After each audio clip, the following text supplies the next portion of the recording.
Assalamu alaikum wa rahmatullahi ta'ala wa barakatuh.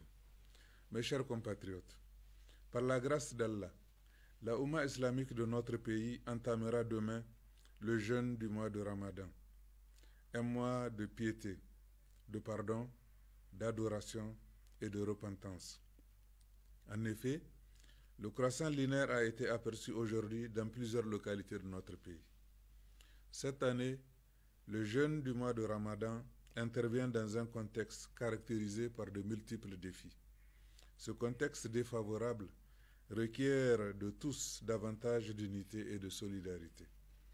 La situation sécuritaire est au centre de nos préoccupations. Les groupes armés terroristes et criminels, quoique affaiblis, continuent de s'attaquer aux populations civiles en opérant des rapts de personnes contre rançon et en volant le bétail. Je salue la bravoure et l'efficacité de nos éléments de force de défense et de sécurité et m'incline devant la mémoire de tous ceux qui sont tombés sur le champ d'honneur au nom de la patrie.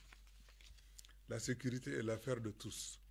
C'est pourquoi j'invite l'ensemble de nos concitoyens à une collaboration soutenue avec nos forces de défense et de sécurité.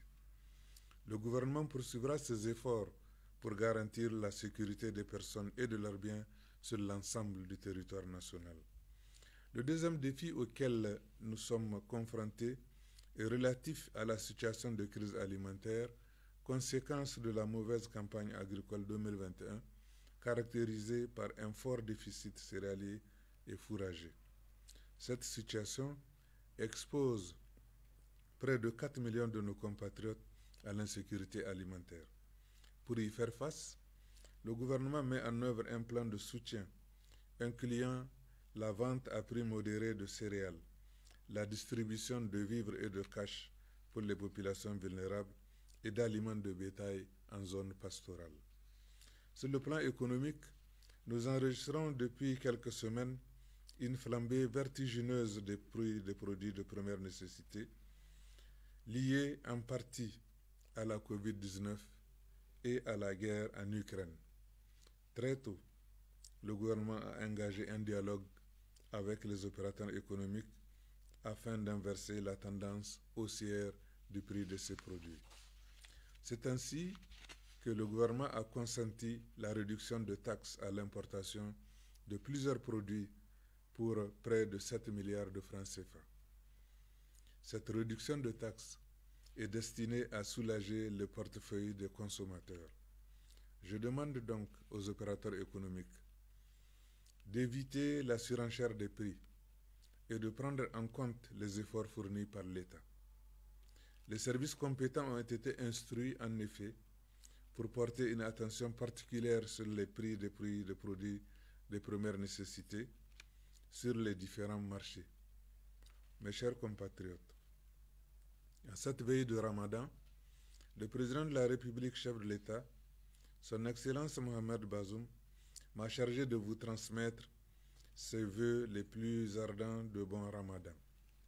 En effet, ces instants précis, il a une pensée particulière pour tous nos compatriotes en situation de vulnérabilité.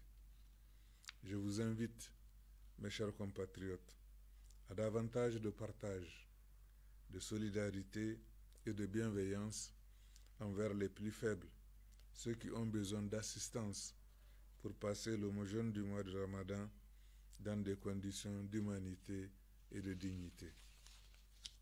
Je vous invite à multiplier les prières et les invocations, conformément à la tradition du prophète Mohammed sallallahu alayhi wa sallam, à implorer Allah subhanahu wa ta'ala pour qu'il descende sa miséricorde et sa clémence sur notre pays et sur le monde entier, et qu'il nous débarrasse définitivement du phénomène du terrorisme et de la violence aveugle.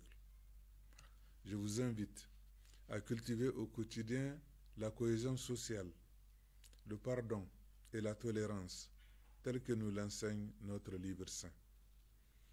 Au nom du président de la République et du gouvernement, je souhaite à tous les fidèles musulmans un excellent mois de Ramadan. Puissent ces moments de recueillement et de dévotion nous procurer davantage de paix, de sécurité et de bien-être collectif. Puisse Allah nous accorder la meilleure rétribution de nos actes de foi et d'adoration. Amen. Assalamu alaikum wa rahmatullahi ta'ala wa barakatuh.